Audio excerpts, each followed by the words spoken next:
सूरजपुर नाम का एक गांव था जहां पर कोमल नाम की एक लड़की रहा करती थी। कोमल का स्वभाव उसके नाम की तरह ही कोमल था। वो हर किसी की मदद करती और हर किसी से प्यार से बात करती। कोमल की माँ उसके बचपन में ही गुजर गई थी, जिसके बाद कोमल के पिताजी ने दूसरी शादी की। कोमल की सौतेली माँ सीमा बहुत कठोर दिल की थी।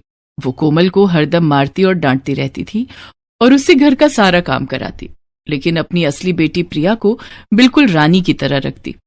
कोमल के पिता कमाने के लिए शहर गए थे, इसीलिए सीमा और प्रिया दोनों कोमल पर हुक्म चलाया करती थी।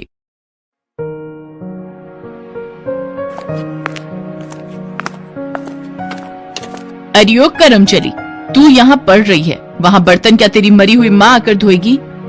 पर मम्मी, अभी तो मैं कपड़े धोकर आई हूँ, कल परीक्षा है मेरी, आज थोड़ा पढ़ लेने दीजिए। अरे पढ़ के क्या कलेक्टर बनेगी? चुपचाप जाके बर्तन धो। लगता है तू मेरी मार भूल गई है, तुझे याद दिलाना पड़ेगा।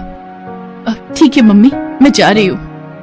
कोमल फिर पढ़ाई छोड़कर बर्तन धोने चली जाती है। एक दिन सीमा अपनी सगी बेटी प्रिया को ढेर सारे कपड़े दिखा रही थी। ये देख बेटा, तेरे बाबूजी ने कितने सारे कपड़े भिजवाए हैं शहर से, इनको पहनकर तो तू एकदम राजकुमारी लगेगी। मम्मी, ये फ्रॉक कितनी सुंदर लगेगी ना मेरे पर, देखो ये सब मेरे लिए है। हाँ हाँ बिटिया, ये सब तेरे लिए भिजवाए हैं तेरे पापा ने। उस कलमुही को तो एक कपड़ा भी इनमें से नहीं दूंगी। तभी वहां कोमल आ जाती है। माँ, मेरे पास भी कपड़े नहीं है, सभी कपड़े फटे पुराने हैं। क्या मेरे लिए पिताजी ने कपड़े नहीं भिजवाए? तू क्या करेगी नए कपड़ों का? तेरे लिए कुछ भी नहीं भेजा तेरे बाप ने। जो प्रिया के पुराने कपड़े हैं वो तू पहन ले। तू मेरे पुराने कपड़े पहनेगी? मम्मी, ये इसी लायक है। कोमल वहां से उदास होकर चली जाती है। प्रिया और कोमल गांव में घूम रही होती हैं।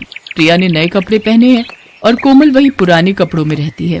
तभी प्रिया की दो दोस्त चिंकी और मिंकी उनको रास्ते में मिलती है। अरे प्रिया, आज तो तू इन नए कपड़ों में बहुत सुंदर लग रही है, कहाँ से लेकर आई? ये मेरे पिताजी ने शहर से मेरे लिए कपड़े भिजवाए हैं। कोमल, तेरे लिए शहर से तेरे पापा ने कुछ नहीं भेजा? इससे कोई प्यार ही नहीं करता, इसीलिए इसके पापा ने कुछ नहीं भेजा। वही मैले पुराने कपड़े पहनकर घूमती रहती है, इसीलिए तो कोई इससे बात नहीं करता। आज मेरा जन्मदिन है तो हमने घर पर पार्टी रखी है। प्रिया, तुझे भी आना है, और कोमल तू भी आ जाना। अरे तू इससे क्यों बुला रही है? ये ऐसे ही फटे पुराने कपड़ों में आ जाएगी, इसके पास तो कपड़े भी नहीं है। अरे मैं तो इसलिए इसे बुला रही हूँ कि आखिर में कोई बर्तन धोने और सफाई के लिए भी तो चाहिए। ये बोलकर सारी लड़कियां कोमल पर हंसने लगती हैं। कोमल को ये बात बहुत बुरी लगती है। कोमल उदास मन से अपने घर की तरफ जा रही होती है। तभी वो देखती है कि एक जादूगर उसी रास्ते से गुजर रहा होता है। उस जादूगर के हाथ में एक पिंजरा था जिसमें सुंदर सी चिड़िया कैद होती है, और वो चिड़िया पिंजरे में बहुत उदास बैठी होती है। उस चिड़िया को देख कोमल को बहुत बुरा लगता है। अरे ये चिड़िया कितनी उदास लग रही है, जरूर इस जादूगर ने इसे कैद में रखा है, इसीलिए ये उदास है। मुझे इसकी मदद करनी चाहिए। फिर कोमल उस जादूगर के पीछे पीछे चलने लगती है ताकि जादूगर का एक बार भी पिंजरे से ध्यान हटे और वो उस चिड़िया को आजाद कर दे। तभी थोड़ी देर बाद चलते चलते जादूगर थक जाता है और वो पानी पीने के लिए एक जगह रुकता है।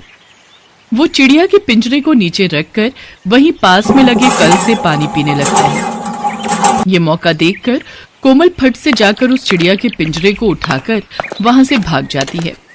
जादूगर भी कोमल को पिंजरा लेकर भागते हुए देख लेता है और वो कोमल के पीछे पीछे भागने लगता है। अरे ओ लड़की, मेरा पिंजरा वापस दे, कहाँ भाग रही है? ओए ओए, रुक जा। पर कोमल उसकी एक नहीं सुनती और वहां से भाग निकलती है और एक सुरक्षित जगह पर पहुंच जाती है। जब वो देखती है कि अब जादूगर उसके पीछे नहीं है, तब वो पिंजरा खोल देती है और चिड़िया को आजाद कर देती है। चिड़िया पिंजरे से आजाद होने के बाद एक बहुत ही खूबसूरत परी में बदल जाती है। उस परी को देखकर कोमल डर जाती है। कोमल को डरा हुआ देख परी बोलती है, अरे बेटा डरो मत, मैं तुमको नुकसान नहीं पहुंचाऊंगी। तुम कौन हो? मैं एक परी हूँ। मुझे उस जादूगर ने अपने जादू से एक चिड़िया बना दिया और इस पिंजरे में कैद कर लिया था, लेकिन तुमने मुझे आकर उस जादूगर की कैद से छुड़ा लिया। तभी वहां जादूगर पहुंच जाता है। अरे ओ लड़की, तेरी हिम्मत कैसे हुई इस पिंजरे को लेकर भागने की? चल मेरा पिंजरा वापस दे। नहीं नहीं, ये पिंजरा इसे मत देना, वरना ये फिर मुझे इसमें कैद कर लेगा। तू मानेगी मेरी बात या नहीं? तू जानती है मैं कितना खतरनाक हूँ। चुपचाप इस पिंजरे को मेरे हवाले कर दे, वरना तुझे अपने जादू से पत्थर का बना दूंगा। अरे जाओ, तुम खतरनाक कम, नौटंकी वाले ज्यादा लग रहे हो। नौटंकी? तू जानती नहीं है अभी मेरी शक्तियों को। मैं एक पल में पत्थर को पानी और पानी को पत्थर कर सकता हूँ। अच्छा, तो जरा ये सामने रखे हुए पत्थर को शीशा करके दिखाओ, तब मैं मानू तुमको। फिर जादूगर अपनी जादू की छड़ी घुमाता है और सामने रखे पत्थर को वो एक पल में शीशा बना देता है। देखा लड़की, और कोई सबूत चाहिए तुझे? चल अब फटाफट मेरा पिंजरा मुझे वापस कर। नहीं, अभी नहीं। ऐसा जादू तो हर छोटा मोटा जादूगर कर लेता है। मैं तो तुमको तभी मानूंगी जब तुम इस शीशे को तोता बना दो। अच्छा, तो ये ले। जादूगर अपने सामने रखे शीशे की तरफ छड़ी घुमाता है और उस शीशे पर जादूगर का ही चेहरा आ रहा था, और छड़ी घुमाते ही वो जादू उस शीशे से रिफ्लेक्ट होकर जादूगर पर पड़ जाता है, जिससे वो जादूगर खुद तोता बन जाता है। तभी कोमल भागते हुए जाती है और जादूगर को उसी के पिंजरे में पकड़कर बंद कर देती है और वो पिंजरा उस परी को सौंप देती है। अरे वाह, तुमने तो बहुत चतुराई और आसानी से इस जादूगर को हरा दिया। अब ये जादूगर किसी को भी परेशान नहीं करेगा, और तुमने जो आज मुझ पर इतना बड़ा उपकार किया है, मैं इसको कभी नहीं भूलूंगी। इसीलिए तुम मुझे अपनी कोई भी एक ख्वाहिश बताओ, मैं वो पूरी कर दूंगी। मेरे पास कोई अच्छे कपड़े नहीं है, इसीलिए मेरा कोई दोस्त भी नहीं है। आप मुझे क्या एक अच्छा कपड़ा दे दोगी? बस एक कपड़ा? अभी रुको। तभी वो परी एक चुटकी बजाती है और एक सुंदर सा गाउन सामने आ जाता है। वो गाउन इतना सुंदर होता है कि उसे देखने के बाद कोमल की आंखें उससे हट ही नहीं रही थी। ये लो, ये गाउन अब से तुम्हारा है, और ये कोई मामूली गाउन नहीं है, ये एक जादुई गाउन है। अगर तुम इसे पहनोगी तो सभी लोग तुम्हारी तरफ ही आकर्षित होंगे और सब तुमसे दोस्ती करना चाहेंगे। और ये गाउन हमेशा साफ ही रहेगा, ये कभी गंदा नहीं होगा, और तुम जो भी रंग मन में सोचोगी ये गाउन उसी रंग का हो जाएगा। बस तुमको ये मंत्र बोलना पड़ेगा कि सुन गाउन, मैं चाहूं कि इस रंग का बन जा तू, और ये हमेशा तुम्हारी मदद भी करता रहेगा। तुम जो भी कहोगी ये गाउन वो सारे काम चुटकियों में कर देगा। बस तुमको एक बात का ध्यान रखना है, ये गाउन सिर्फ तब तक ही साफ और जादुई रहेगा जब तक तुम्हारा मन साफ होगा। अगर तुम्हारे मन में छल कपट और लालच आ जाएगा तब इसकी शक्तियां उसी दिन चली जाएंगी। ये लो, अब तुम इसे रख लो। चलो, अब मैं भी चलती हूँ। वो गाउन कोमल को देकर परी वहां से उड़कर चली जाती है। कोमल भी परी की बात मान लेती है और वो गाउन लेकर घर आ जाती है। कोमल वो गाउन को हाथ में लिए निहार रही होती है और मन में सोचती है, क्या जो वो परी बोल रही थी वो सच है? क्या ये सच में कोई जादुई गाउन है? एक बार इसे पहनकर देखती हूँ। फिर कोमल वो गाउन पहनने चली जाती है। फिर थोड़ी देर बाद वो गाउन पहनकर कमरे में आती है और शीशे के आगे खड़ी हो जाती है, और वो अपने आप को शीशे में देखकर दंग रह जाती है। कोमल वो गाउन पहनने के बाद एक परी की तरह लग रही थी। ऐसा लग रहा था कि उससे ज्यादा सुंदर और कोई है ही नहीं इस दुनिया में। सच में उस गाउन में ऐसा जादू था जो एक आम लड़की को परी बना दे रहा था। अरे वाह, मैं कितनी अच्छी लग रही हूँ इस गाउन में। अच्छा, उस परी ने तो ये भी कहा था कि मैं जो भी बोलूंगी ये गाउन उसी रंग का हो जाएगा। एक बार ये भी करके देखती हूँ। सुन गाउन, मैं चाहूं कि नीले रंग का बन जा तू। कोमल आंखें बंद करके ये मंत्र बोलती है, और जब वो आंखें खोलती है तो देखती है कि वो लाल रंग का गाउन नीले रंग में बदल चुका है। वो ये देखकर अचंभित हो जाती है। फिर वो खुशी के मारे झूमने लगती है। उसी दिन कोमल वो गाउन पहनकर मिकी के जन्मदिन में जाती है। कोमल में अब एक आत्मविश्वास आ गया था। उसे पता था कि आज वो उस गाउन में सबसे सुंदर लग रही थी। तभी वहां सारी लड़कियां कोमल को देखकर चौंक जाती हैं। उनकी नजरें कोमल से हटती ही नहीं है। प्रिया को छोड़ वो सारी लड़कियां कोमल के पास आ जाती हैं।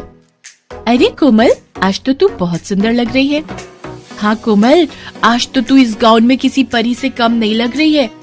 तू आज हमारे साथ आकर बैठ जा। पर ये सब कोमल की सौतेली बहन प्रिया को बर्दाश्त नहीं होता। प्रिया से ज्यादा लोग कोमल की तारीफ कर रहे हैं और उससे बातें कर रहे हैं। धीरे धीरे उस जादुई गाउन की वजह से कोमल का सारा काम आसान हो गया। जो भी उसकी सौतेली माँ उसको काम देती, वो सारे काम कोमल अपने जादुई गाउन के जादू से चुटकियों में कर देती। अब कोमल हर रोज गाउन पहनकर अपनी सहेलियों से मिला करती थी। हर रोज वो गाउन का रंग बदलती और पहनती। इस तरह कोमल अब अपनी जिंदगी आराम और सुकून से बिताने लगी। उस जादुई गाउन ने कोमल की जिंदगी बदल दी। इस कहानी से सीख मिलती है कि अगर आप बहादुर हैं, मेहनती हैं और आपका दिल साफ है तो भगवान भी आपकी मदद करेंगे। प्रकाश दीनपुर नाम के एक छोटे से कस्बे में रहता था। प्रकाश पेशे से नाई था। वो गरीब था तो उसके पास दुकान नहीं थी, इसलिए प्रकाश एक पेड़ के नीचे ही अपनी नाई की दुकान चलाता था और घर का गुजारा करने लायक रोजाना की कमाई कर ही लेता था। अरे प्रकाश, जरा दाढ़ी तो बना दे भाई, है? समय ही नहीं मिलता यार। आज साले की शादी में जाना है, थोड़ी अच्छी बनाना, ठीक है? ठीक है मदन भाई, आप बैठो, मैं अभी आपकी दाढ़ी बना देता हूँ। बाल भी लंबे हो रहे हैं, कहो तो सेट कर दूं? हाँ भाई, कर दे भाई, कर दे। वैसे काफी दिन हो गए यार भाई बाल कटवाए हुए भाई। ए प्रकाश भैया, अगर इनका काम हो जाए तो मेरे बाल काट देना भैया, मुझे 1 घंटे में शहर निकलना है। बस आप बैठो, इनका काम हो ही गया समझो। प्रकाश भाई, अब तो तुम भी अपनी नाई की दुकान ले लो, है भाई?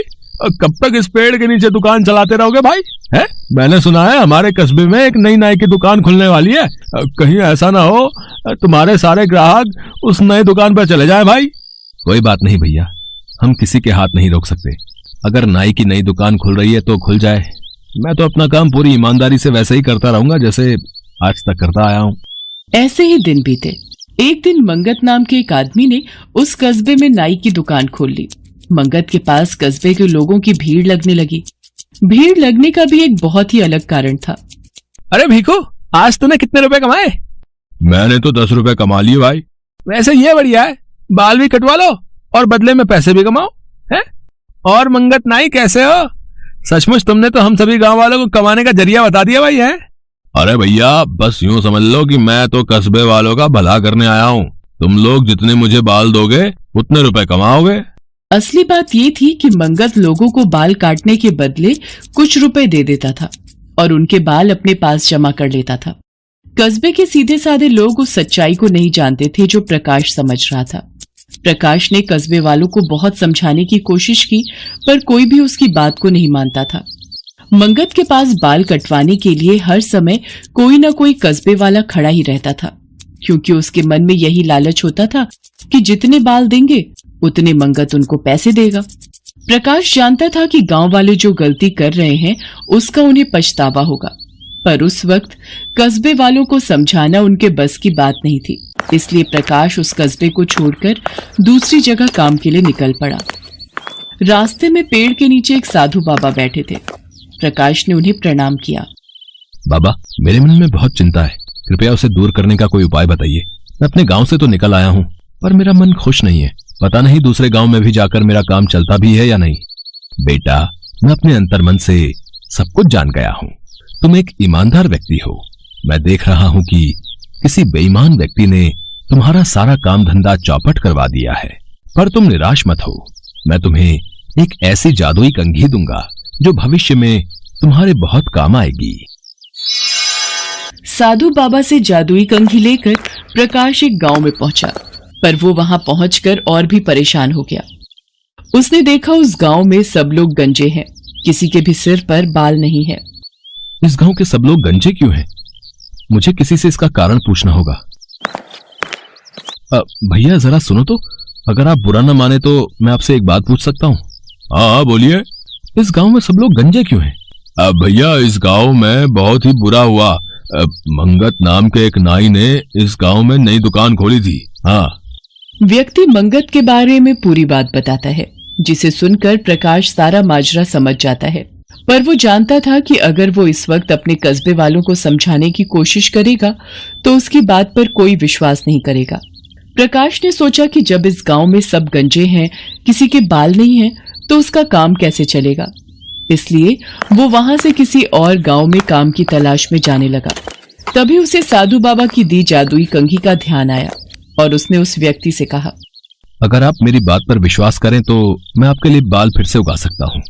अब क्या ऐसा कर सकते हो? ऐसा हो सकता है? मुझे इस बात पर विश्वास नहीं भैया। तुम यहाँ बैठो, मैं अभी इस बात को सच साबित करता हूँ। प्रकाश ने जैसे ही उस व्यक्ति के गंजे सिर पर कंघी फेरी, व्यक्ति के सिर पर बाल आ गए। अब वो गंजा नहीं था, उसके सिर पर अच्छे खासे बाल उगाए थे। अपने सिर पर बाल देखकर वो व्यक्ति खुशी से फूला समाता। गांव वाले जब उस व्यक्ति के सिर पर बाल देखते हैं तो सब गांव वाले हैरान रह जाते हैं। प्रकाश एक एक करके सभी गांव वालों के सिर पर जादुई कंघी फेरता है तो सब गांव वालों के सिर पर बाल आ जाते हैं। धीरे धीरे प्रकाश के बारे में ये सूचना आसपास के सभी गांव और कस्बे वालों को पता चल जाती है। अब जो भी व्यक्ति गंजा होता था वो प्रकाश के पास आ जाता था और उसके बाल उगाते थे। प्रकाश ने अपने नाई के काम को भी अच्छी तरह संभाला हुआ था और वो जादुई कंघी का इस्तेमाल तभी करता था जब किसी को अपना गंजापन दूर करना हो। उसके मन में बिल्कुल भी लालच नहीं था, वो मेहनत से ही काम कर रहा था। पर उसके मन में अभी भी अपने कस्बे वालों को लेकर चिंता बनी हुई थी। मंगत अपना काम करके वहां से जा चुका था। कस्बे के सभी लोग गंजे हो गए थे।